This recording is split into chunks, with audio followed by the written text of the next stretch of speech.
Hello students, मैं हूं SR और स्वागत है आपका मेरे चैनल एसआर एजुकेशन फंडा में। तो इस वीडियो में हम जिस टॉपिक पर चर्चा करेंगे वो हमारी सामान्य विज्ञान जीके का यानी कि जनरल साइंस सीरीज का टॉपिक है कार्बन और उसके यौगिक।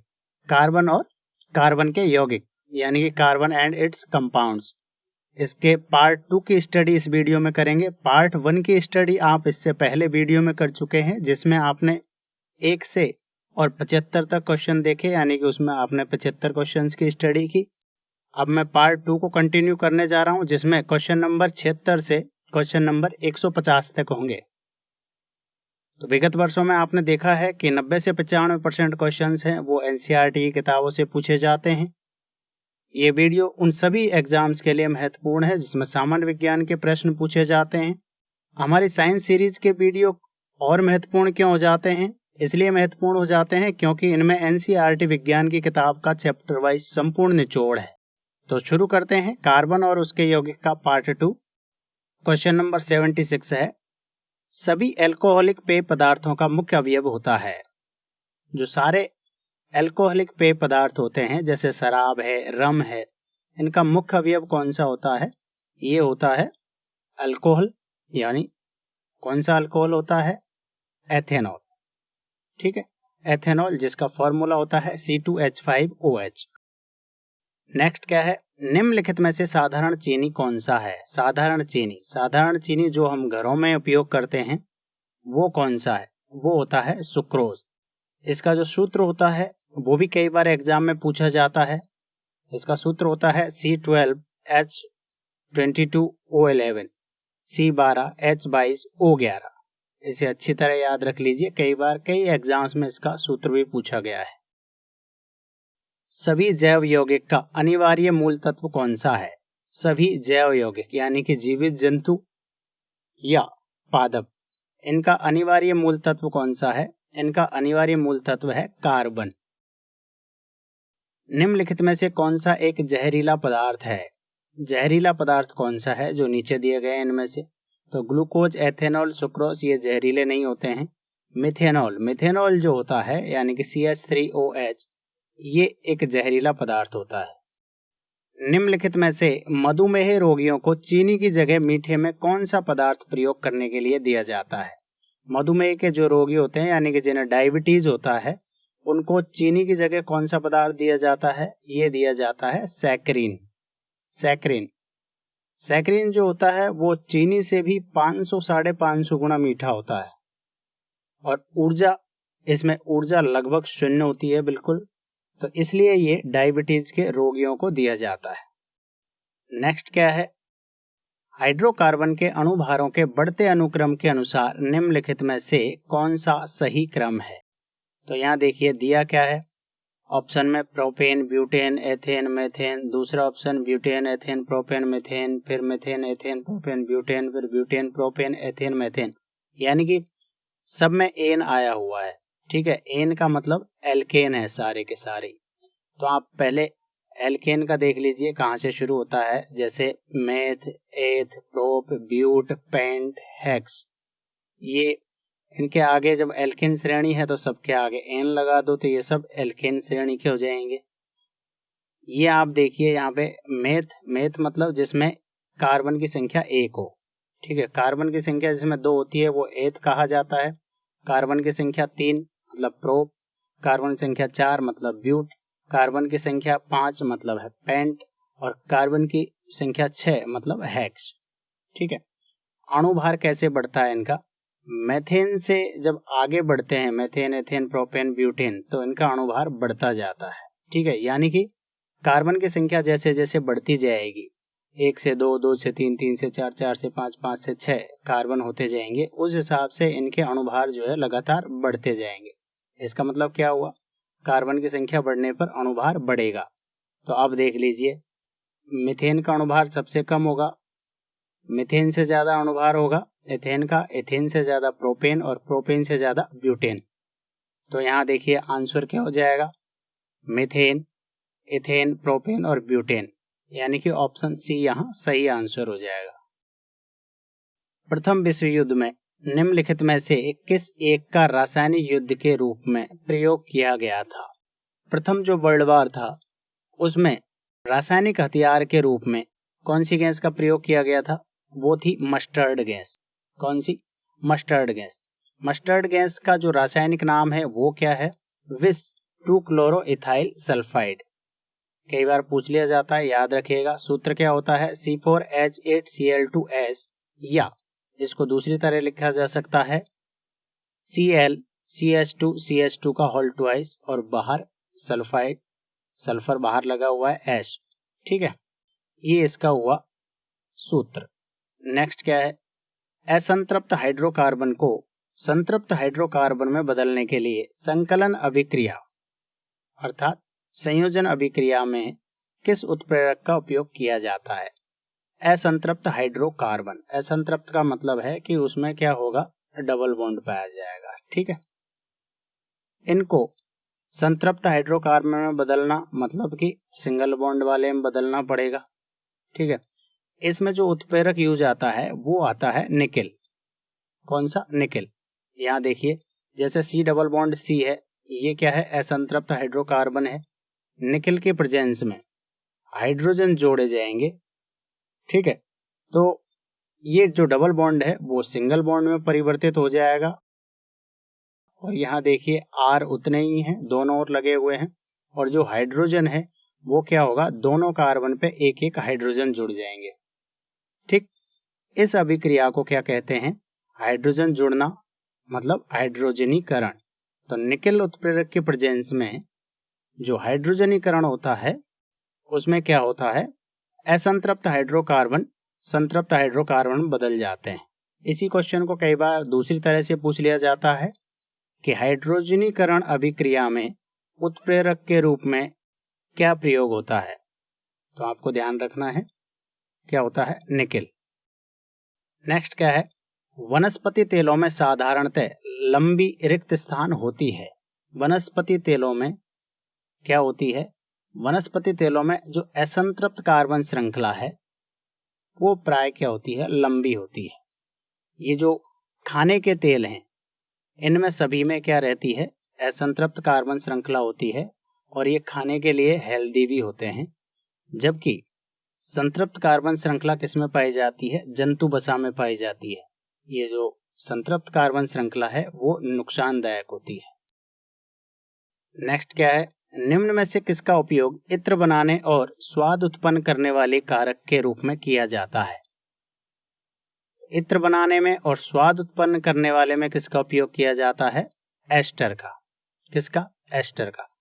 एस्टर का उपयोग इत्र बनाने में यानी कि सुगंध युक्त पदार्थ बनाने में और स्वाद उत्पन्न करने में किया जाता है। नेक्स्ट है, अल्कोहल के ऑक्सीकरण से किसका निर्माण होता है? अल्कोहल का जब ऑक्सीकरण किया जाता है तो किसका निर्माण होता है? ऑक्सीकरण मतलब ऑक्सीजन जोड़ी जाएगी। तो देखिए, अल्कोहल मतलब OH group, OH functional group होगा। अब देखिए, जैसे यहाँ इथेनॉल ले लेते हैं CH3CH2OH। ठीक, इसकी रिएक्शन जब क्षारीय KMnO4 या अम्लीय पोटेशियम डाइक्रोमेट के प्रेजेंस में की जाए तो क्या बनता है? CH3COOH बनता है। तो OH जो ग्रुप है वो किस में कन्वर्ट हो गया? COOH ग्रुप में कन्वर्ट हो गया।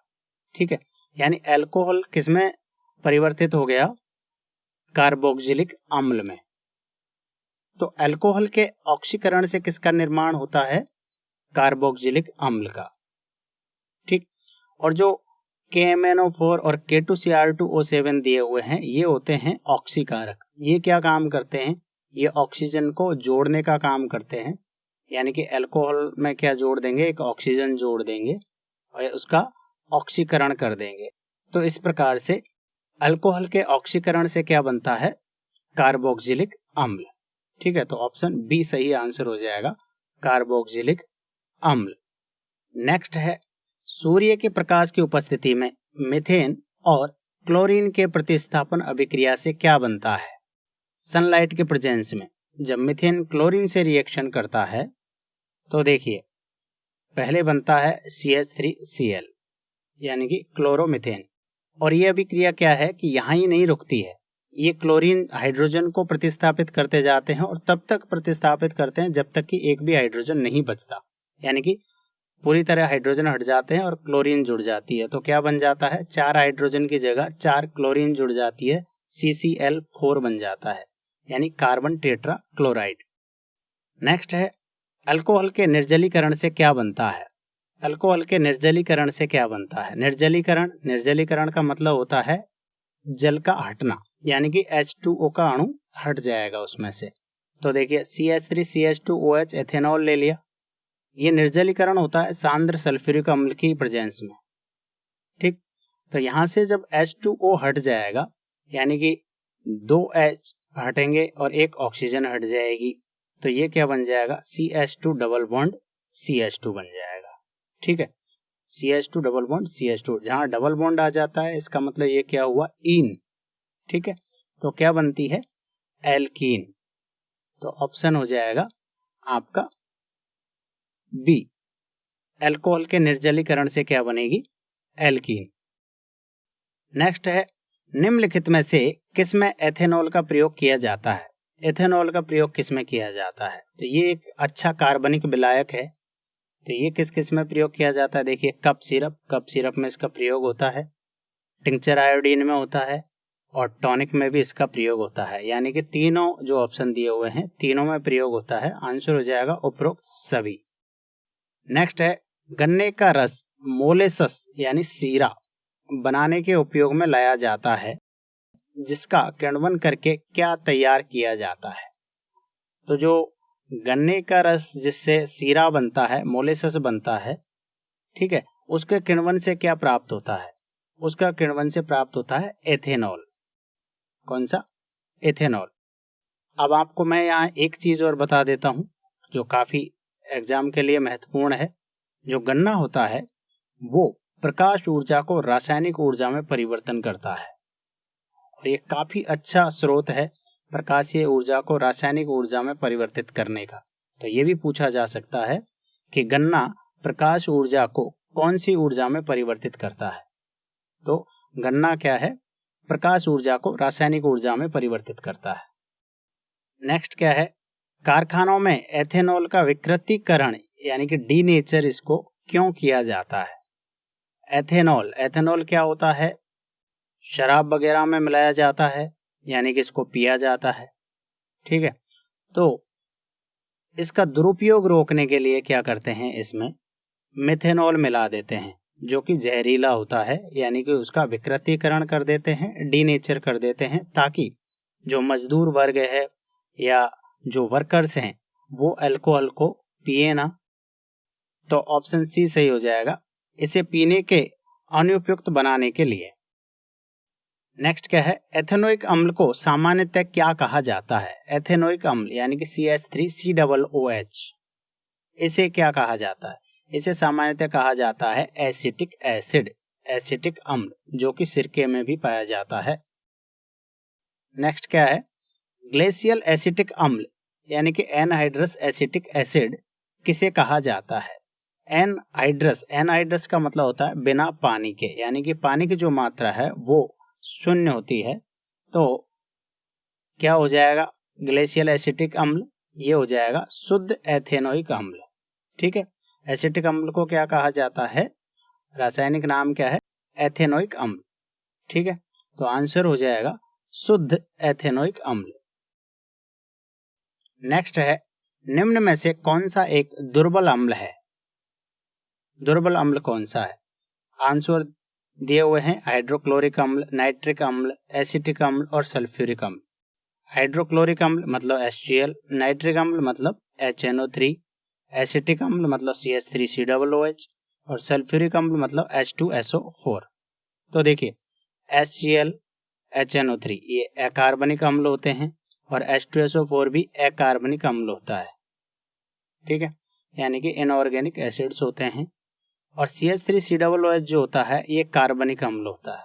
तो आप ध्यान रखिएगा, जब भी अकार्बनिक अम्ल और कार्बनिक अम्ल दिए हुए हों तो अकार्बनिक अम्ल जो होते हैं जैसे H2SO4 है, HCl है, नाइट्रिक अम्ल है, ये होते हैं स्ट्रॉन्ग एसिड और कार्बनिक अम्ल होते हैं वीक एसिड। यानी कि कार्बनिक अम्लों की तुलना में हमेशा जो अकार्बनिक एसिड है वो स्ट्रांग होते हैं। तो यहां दुर्बल अम्ल कौन सा हो जाएगा? एसिटिक अम्ल, ऑप्शन सी। नेक्स्ट है क्रियात्मक समूह के कार्बोक्जिलिक अम्ल और अल्कोहल की अभिक्रिया से कौन सा क्रियात्मक समूह निर्मित होता है? क्रियात्मक समूह के कार्बोक्जिलिक अम्ल और अल्कोहल की अभिक्रिया से। तो जब भी कार्बोक्जिलिक अम्ल यानी कि COOH ग्रुप वाला और अल्कोहल यानी कि OH फंक्शनल ग्रुप वाले जब भी रिएक्शन करेंगे तो H2O उनमें से निकल जाएगा और क्या बनेगा? एस्टर। ठीक है, किसका निर्माण होगा? एस्टर का निर्माण होगा, यानी कि COO ग्रुप इसमें मिलेगा हमें। तो आंसर हो जाएगा आपका एस्टर। नेक्स्ट क्या है? दिया हुआ है NaOH प्लस CH3COOH और X प्लस H2O उत्पाद के रूप में बनता है।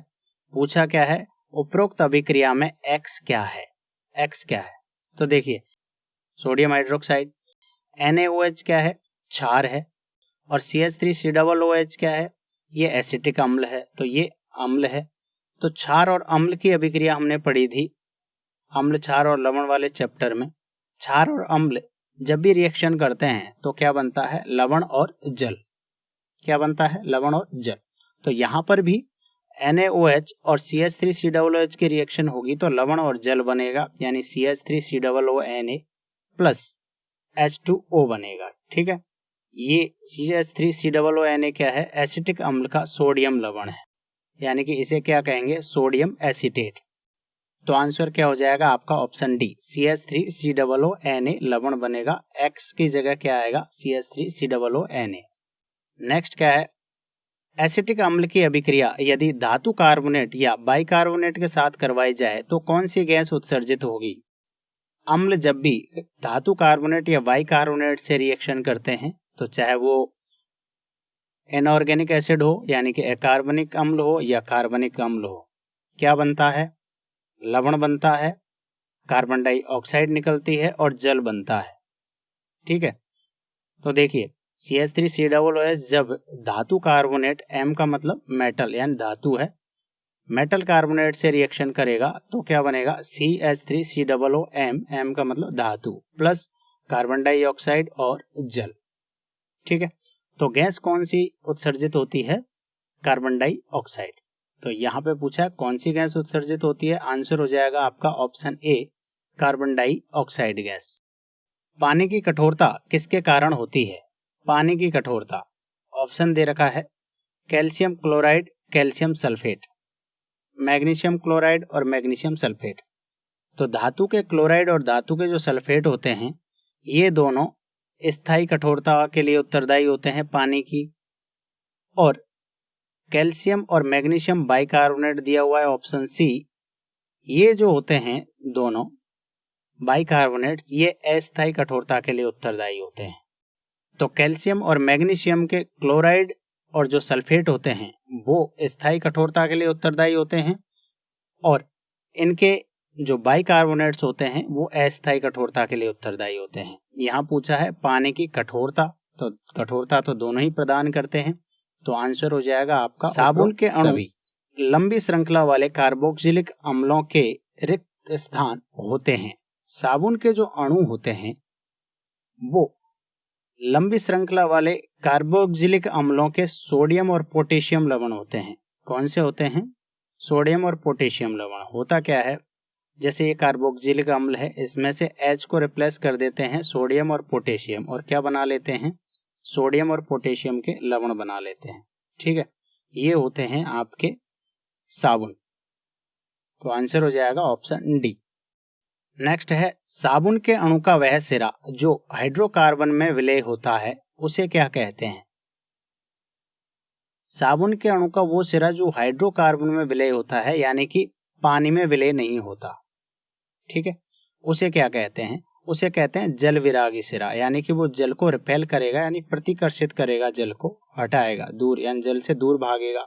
ठीक है, ये हाइड्रोकार्बन सिरा जो होता है वो पानी से क्रिया नहीं करता है। इसके विपरीत जो साबुन का दूसरा आवेशित सिरा होता है, यानी कि जो सोडियम पोटेशियम वाला सिरा जो होता है वो जलरागी सिरा होता है, वो जल से रिएक्शन करता है। नेक्स्ट है, निम्नलिखित में कौन सा जल साबुन के साथ आसानी से झाग उत्पन्न नहीं करता? कौन सा जल आसानी से झाग उत्पन्न नहीं करता? जो कठोर जल होता है वो साबुन के साथ आसानी से झाग उत्पन्न नहीं करता है। नेक्स्ट क्या है, निम्नलिखित में से कौन सा वाक्य कठोर जल के संबंध में सत्य है? तो ऑप्शन दिए हुए हैं।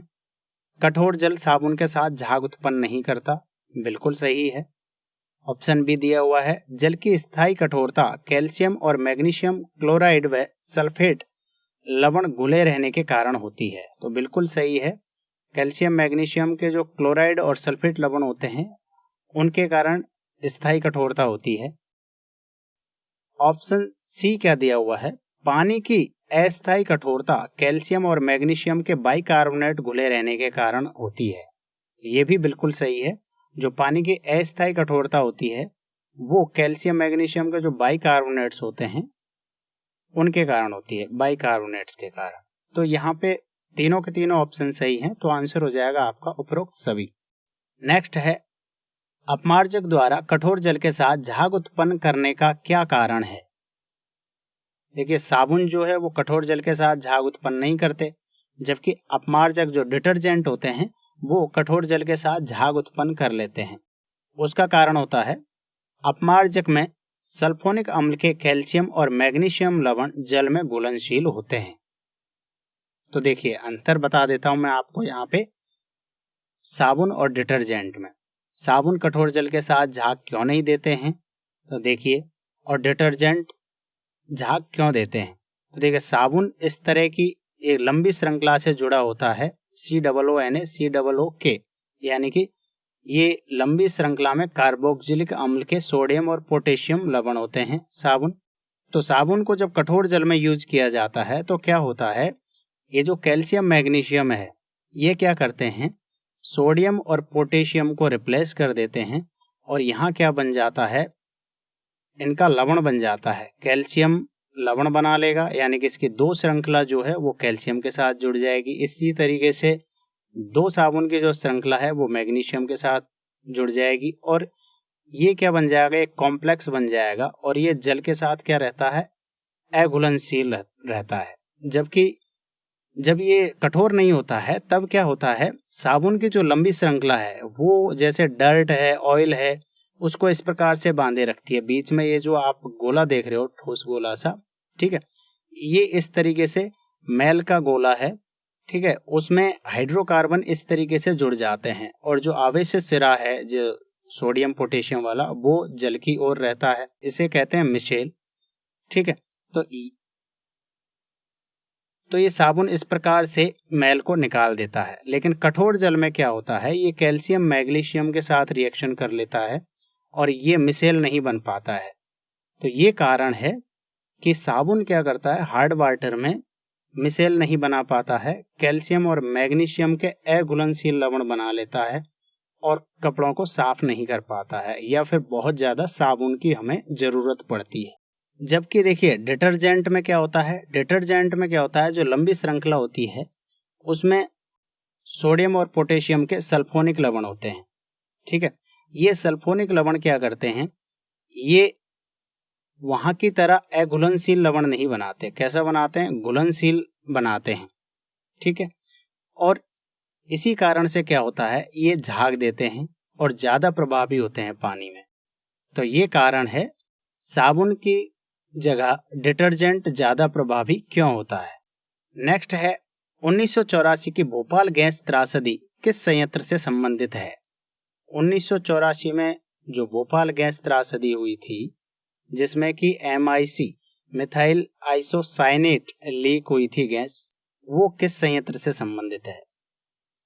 तो वो है यूनियन कार्बाइड संयंत्र। इसमें क्या बनाया जाता था, यूनियन कार्बाइड बनाया जाता था।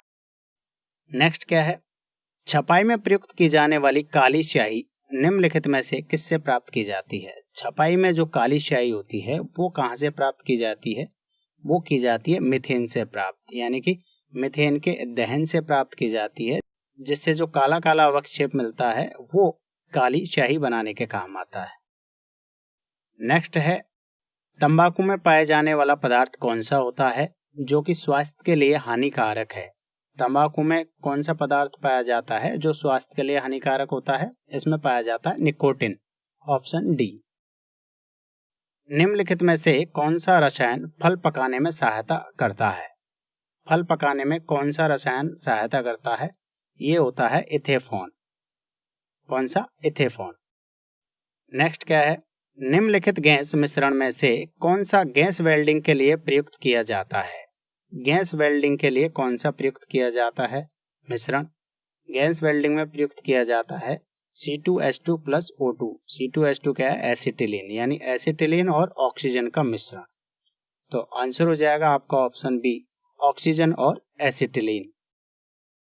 निम्न में से किसे पैराफिन कहा जाता है? पैराफिन किसे कहा जाता है? पैराफिन कहा जाता है संतृप्त हाइड्रोकार्बन को।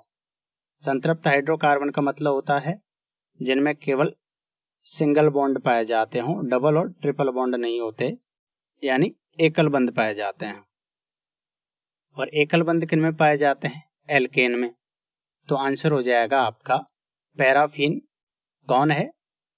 एल्केन। एल्केन का सामान्य सूत्र क्या होता है? CnH2n+2।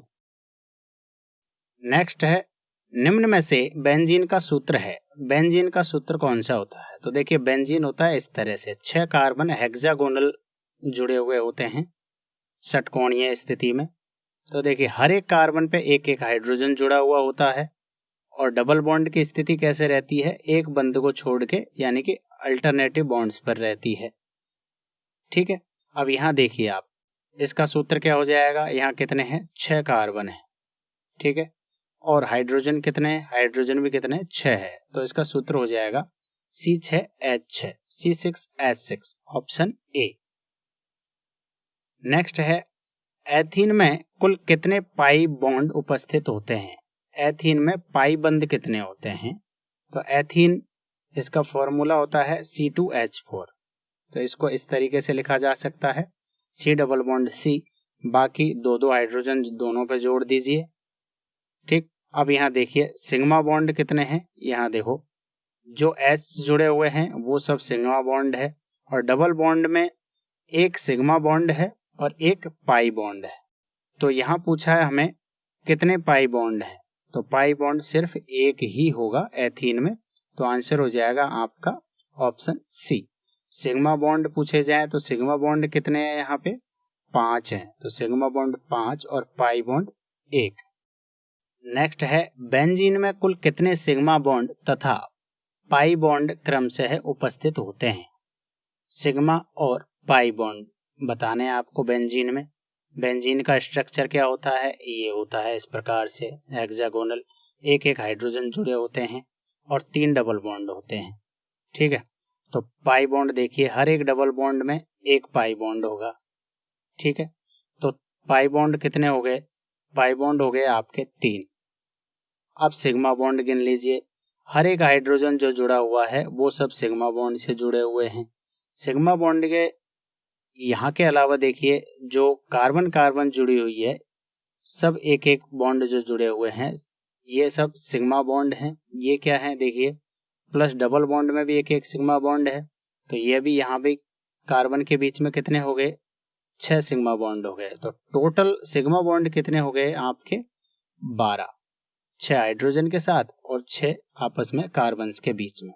तो टोटल पाई बॉन्ड हो गए 3 और सिग्मा बॉन्ड 12। यहाँ पूछा है क्रमशः सिग्मा बॉन्ड और पाई बॉन्ड, तो सिग्मा बॉन्ड 12 और पाई बॉन्ड 3, ऑप्शन सी सही आंसर हो जाएगा, 12 और 3।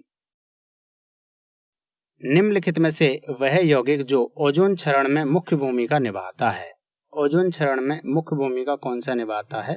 CFC, यानी क्लोरोफ्लोरोकार्बन। क्लोरोफ्लोरोकार्बन को फ्रेऑन भी कहा जाता है। कई बार पूछा जाता है कि फ्रेऑन क्या होते हैं? फ्रेऑन होते हैं क्लोरोफ्लोरोकार्बन।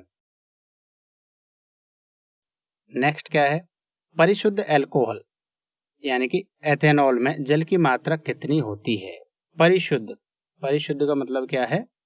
एकदम शुद्ध, तो इसमें जल की मात्रा होती है लगभग 0। नेक्स्ट है 1984 की भोपाल गैस त्रासदी में कौन सी गैस लीक हुई थी? 1984 की भोपाल गैस त्रासदी में MIC लीक हुई थी, जिसे कहा जाता है मिथाइल आइसोसाइनेट। तो ऑप्शन बी सही हो जाएगा आपका, मिथाइल आइसोसाइनेट। निम्नलिखित में से कौन एक कीटाणुनाशक पदार्थ है? कीटाणुनाशक पदार्थ कौन सा है जो दिए हुए हैं उनमें से? Option A DDT, option B TNG, C TNT और डी दिया हुआ है DPT। तो जो DDT होता है वो होता है कीटाणुनाशक पदार्थ। DDT की फुल फॉर्म होती है डाइक्लोरो डाइफिनाइल ट्राइक्लोरोएथेन। ठीक है, क्या होती है?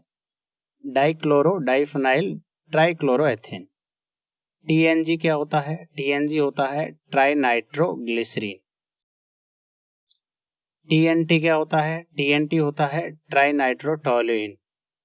और अंत में DPT। DPT क्या है? बीमारी का टीका होता है जो बचपन में लगाया जाता है, आपने देखा है। D का मतलब डिप्थीरिया, P का मतलब पर्ट्यूसिस, पर्ट्यूसिस मतलब कुकर खांसी,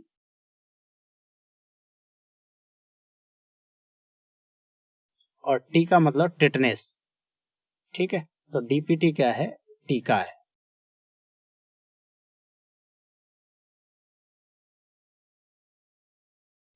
नेक्स्ट है एसिटिलीन के बारे में निम्नलिखित में से कौन सा कथन सत्य है?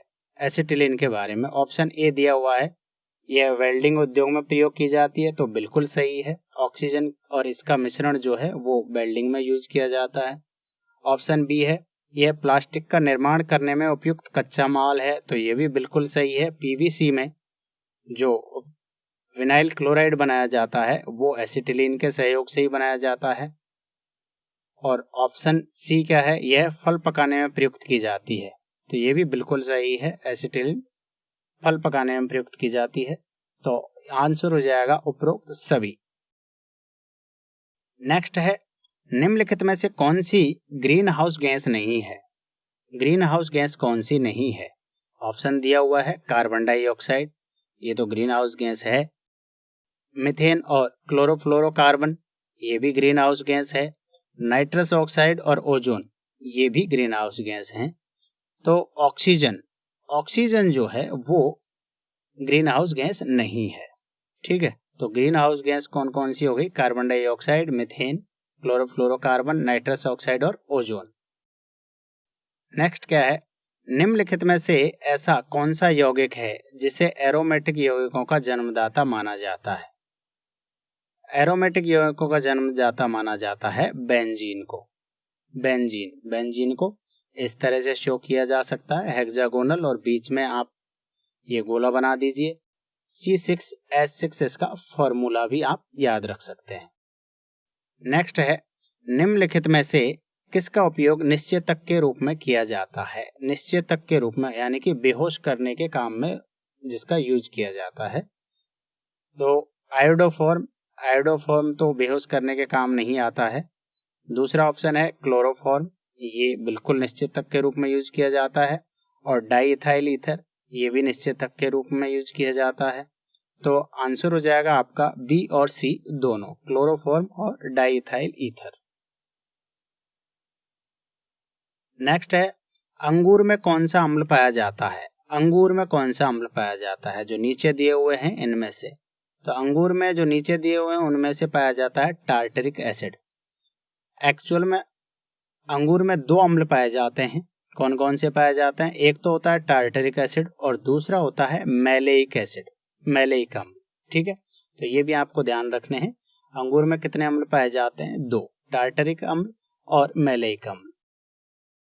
नेक्स्ट क्या है, पेट्रोल और अल्कोहल का क्रम से 9:1 का मिश्रण क्या कहलाता है? यानी कि पेट्रोल मतलब गैसोलीन कितनी होती है? 90%। और अल्कोहल मतलब एथेनॉल, ये होता है 10%, यानी कि 9:1 का मिश्रण। ये क्या कहा जाता है? इसे कहा जाता है गैसोहॉल। Option D. नेक्स्ट है निम्नलिखित में से किसको वुड स्पिरिट भी कहा जाता है? वुड स्पिरिट किसे कहा जाता है? वुड स्पिरिट कहा जाता है मेथिल अल्कोहल। मेथिल अल्कोहल मतलब मेथेनॉल। और वुड स्पिरिट इसको क्यों कहा जाता है? क्योंकि यह सर्वप्रथम वुड यानी लकड़ी से प्राप्त किया गया था। नेक्स्ट है वह अम्ल जिसके मांसपेशियों में एकत्रित हो जाने पर मनुष्य को थकावट महसूस होती है। तो वो अम्ल कौन सा है जो यदि मांसपेशियों में एकत्रित हो जाए तो मनुष्य को थकावट फील होती है? वो होता है आपका लैक्टिक एसिड। लैक्टिक एसिड जो दही में पाया जाता है या खट्टा दूध कह सकते हो। तो कौन सा है? निम्नलिखित में से सत्य कथन है। सत्य कथन कौन सा है? ऑप्शन ए दिया हुआ है, साबुन कठोर जल में उपस्थित कैल्शियम एवं मैग्नीशियम लवण से अभिक्रिया कर लेता है, इसलिए साबुन पानी में इतना प्रभावी नहीं होता है और कपड़ों को सही से साफ नहीं कर पाता है। तो जो कठोर जल होता है वहां साबुन क्या करता है, जो डर्ट या ऑयल के जो धब्बे हैं कपड़े पे उनसे रिएक्शन ना करके मैग्नीशियम और कैल्शियम के लवण से रिएक्शन कर लेता है और एक अघुलनशील लवण बना लेता है। तो क्या होता है, साबुन कपड़े को साफ सही से नहीं कर पाएगा कठोर जल में और झाग नहीं देता है। तो ये ऑप्शन बिल्कुल सही है। ऑप्शन बी है, अपमार्जक सामान्यतः लंबी कार्बन श्रृंखला वाले सल्फोनिक लवण अथवा अमोनियम लवण होते हैं। तो ये भी बिल्कुल सही है। अपमार्जक जो होते हैं वो लंबी श्रृंखला वाले सल्फोनिक लवण अथवा अमोनियम लवण होते हैं। ऑप्शन सी है, अपमार्जकों का अवशिष्ट शिरा कठोर जल में उपस्थित कैल्शियम एवं मैग्नीशियम आयनों के साथ अघुलनशील पदार्थ नहीं बनाते हैं, इसलिए अपमार्जक कठोर जल में भी प्रभावी बने रहते हैं। तो ये ऑप्शन भी आपका बिल्कुल सही है। तो यहाँ आपके सारे के सारे ऑप्शन सही हैं, तो आंसर हो जाएगा उपरोक्त सभी। नेक्स्ट है, शहद में प्रमुख घटक के रूप में पाई जाती है। प्रमुख घटक के रूप में शहद में क्या पाया जाता है? ये होता है फ्रक्टोज। फ्रक्टोज शहद में पाया जाता है 38.2% सबसे ज्यादा मात्रा में। उससे कम पाया जाता है ग्लूकोज 31.3%। यदि दो घटक पूछे जाएं तो आपको दोनों याद रखने हैं, फ्रक्टोज और ग्लूकोज। सबसे ज्यादा फ्रक्टोज, उससे कम ग्लूकोज। नेक्स्ट है, पेट्रोल की गुणवत्ता किससे अभिव्यक्त की जा सकती है? यानी कि पेट्रोल की जो गुणवत्ता है वो किससे व्यक्त की जा सकती है? वो व्यक्त की जा सकती है ऑक्टेन संख्या से। पेट्रोल की जो ऑक्टेन संख्या होती है वो डीजल से ज्यादा होती है। कई बार पूछा जा सकता है ऑक्टेन संख्या किसकी ज्यादा होती है, पेट्रोल की या डीजल की? तो आपको ध्यान रखना है पेट्रोल की ऑक्टेन संख्या डीजल से ज्यादा होती है।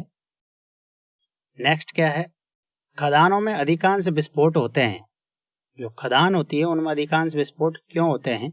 तो देखिए, खदानों में निकलती है मीथेन गैस। नीचे से जो जीवाश्म होते हैं पुराने, वो दबने के कारण कौन सी गैस बन जाती है? धीरे धीरे मीथेन गैस बन जाती है। तो ये जब ऑक्सीजन के साथ रिएक्शन करती है तो क्या होता है? विस्फोट हो जाता है। तो खदानों में अधिकांश विस्फोट किसके कारण होते हैं? हवा के साथ मीथेन के मिश्रण से। नेक्स्ट है, कृत्रिम रूप से फलों को पकाने के लिए किस गैस का उपयोग किया जाता है? कृत्रिम रूप से फलों को पकाने के लिए यूज की जाती है एसिटिलीन गैस C2H2, या लिखा जा सकता है HC≡CH। सिगरेट लाइटर में निम्नलिखित में से कौन सी गैस प्रयुक्त होती है? तो सिगरेट लाइटर में जो गैस यूज होती है वो होती है ब्यूटेन। ब्यूटेन मतलब 4 कार्बन है, तो इसका जो फॉर्मूला होता है वो होता है C4H10। नेक्स्ट क्या है, निम्नलिखित में से एक विषैली गैस कौन सी है जिसमें सरसों के तेल की तरह झांस या धांस होती है? तो ये होती है कौन सी? Mustard gas. जो मस्टर्ड गैस होती है उसमें सरसों के तेल की तरह स्मेल आती है। इस गैस को यूज किया गया था प्रथम विश्व युद्ध में रासायनिक हथियार के रूप में। इसका जो फॉर्मूला होता है वो होता है ClCH2CH2 का होल ट्वाइस S। नेक्स्ट क्या है, मेथेन गैस उत्पादन करने वाला क्षेत्र है। मेथेन गैस उत्पादन करने वाला क्षेत्र कौन सा है? आंसर दिए हुए हैं, कपास का खेत, गेहूं का खेत, धान का खेत और मूंगफली का खेत। तो जो धान का खेत है ये मीथेन गैस का उत्पादन करता है। नेक्स्ट है एथिलीन जब सल्फर डाइक्लोराइड के साथ प्रतिक्रिया करता है तो कौन सी विषैली गैस बनाता है? एथिलीन यानी कि CH2 डबल बॉन्ड CH2 यानी C2H4, ये SCl2 यानी सल्फर डाइक्लोराइड के साथ रिएक्शन करता है तो बनता है Cl CH2 CH2 का होल ट्वाइस S। ये होता है मस्टर्ड गैस का फॉर्मूला। तो एथिलीन जब सल्फर डाइक्लोराइड से रिएक्शन करता है तो कौन सी विषैली गैस बनती है? Mustard gas. कैल्शियम कार्बाइड जल से उपचारित करने पर देता है।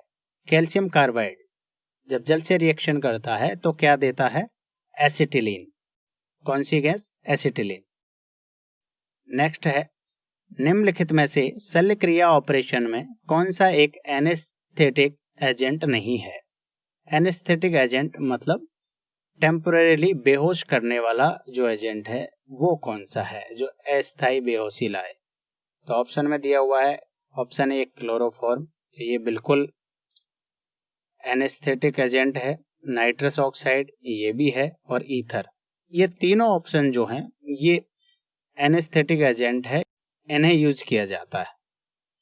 और ऑप्शन डी जो एसीटोन है, एसीटोन एनेस्थेटिक एजेंट नहीं है। नेक्स्ट क्या है? निम्नलिखित में से यूरिया का रासायनिक सूत्र कौन सा है? यूरिया का रासायनिक सूत्र, यूरिया का रासायनिक सूत्र होता है NH2CONH2। इसे ऐसे लिखा जा सकता है NH2 single bond C double bond O फिर सिंगल बॉन्ड NH2, ये होता है यूरिया का सूत्र। नेक्स्ट है असंतृप्त कार्बनिक यौगिक संतृप्त कार्बनिक यौगिकों की तुलना में रिक्त स्थान क्रियाशील होते हैं। तो असंतृप्त कार्बनिक यौगिक जो होते हैं वो संतृप्त कार्बनिक यौगिकों की तुलना में अधिक क्रियाशील होते हैं। तो आपको ध्यान रखना है असंतृप्त कार्बनिक यौगिक क्या होंगे? ज्यादा क्रियाशील होंगे संतृप्त कार्बनिक यौगिकों की तुलना में। फलों के रस को सुरक्षित रखने के लिए निम्न में से किसका उपयोग किया जाता है? फलों के रस को सुरक्षित रखने के लिए यूज किया जाता है सोडियम बेंजोएट। ये एक प्रिजर्वेटिव है। इसका जो फॉर्मूला होता है वो होता है C7H5NaO2। इसको इस टाइप से शो किया जा सकता है। ये बेंजीन की रिंग बना दीजिए, इसके ऊपर COONA लगा दीजिए। नेक्स्ट है आंसू गैस में प्रयुक्त होती है। आंसू गैस में क्या यूज होती है? आंसू गैस मतलब टीयर गैस, ये इसमें यूज होती है क्लोरोएसिटोफिनॉन। कौन सी? क्लोरोएसिटोफिनॉन। इसके अलावा अश्रु गैस में यूज अमोनिया भी की जाती है, और जो तीसरी है वो एक्रोलिन, एक्रोलिन भी अश्रु गैस के रूप में यूज की जाती है। नेक्स्ट क्या है? निम्नलिखित में से किस विस्फोटक का नाम नोबेल तेल है? नोबेल तेल कौन से विस्फोटक का नाम है?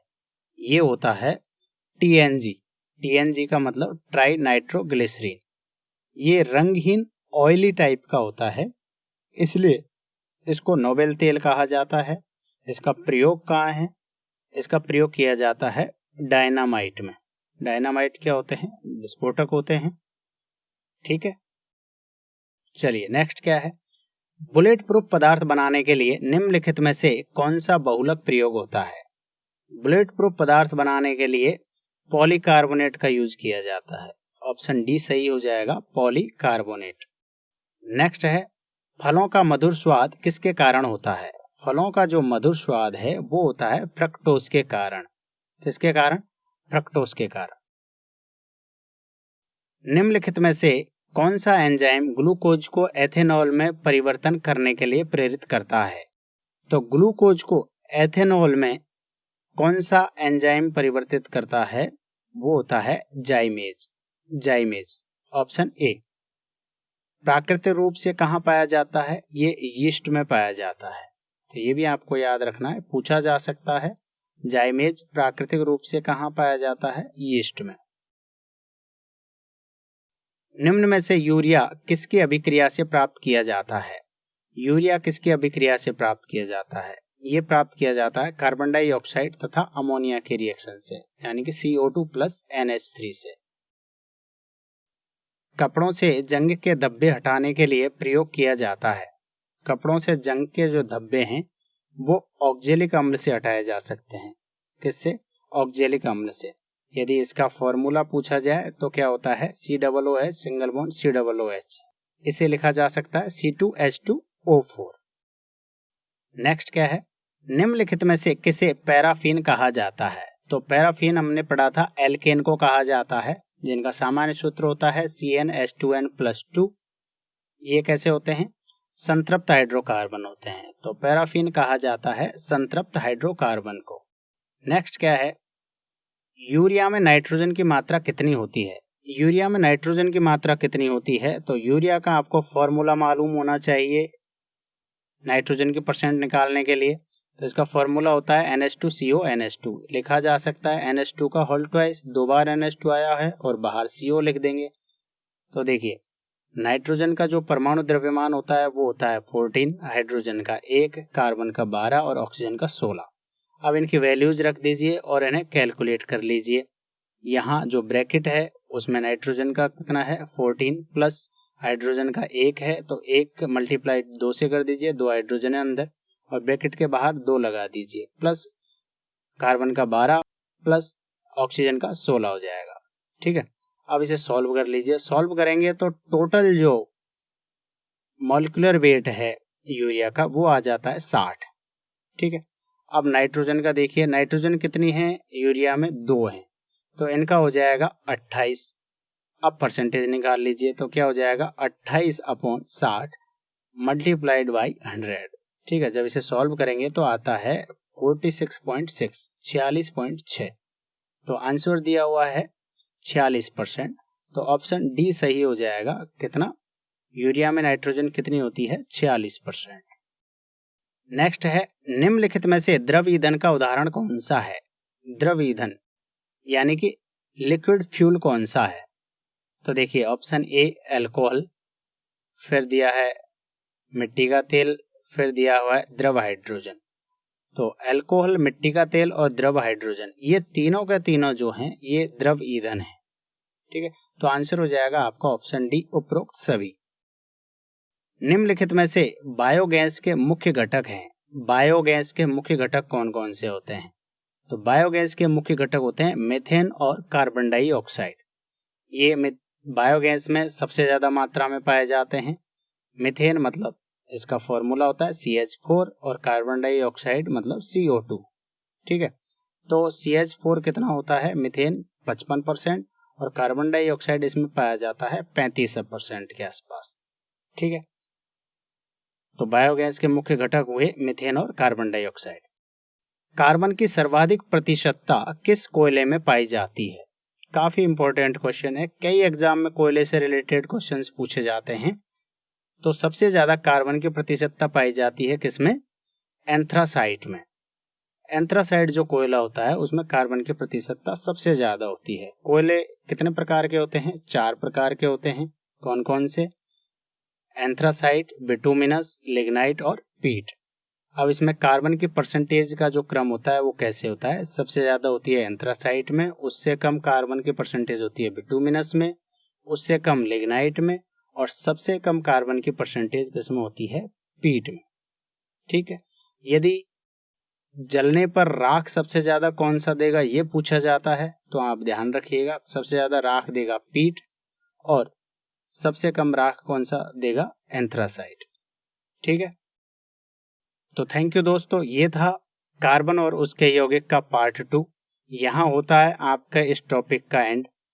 यदि वीडियो आपको अच्छा लगा हो तो प्लीज लाइक करिए, शेयर करिए और सब्सक्राइब कीजिए। और हाँ, बेल आइकन का बटन प्रेस जरूर कर लीजिए ताकि मेरे आने वाले वीडियोज के नोटिफिकेशंस आपको मिलता रहे।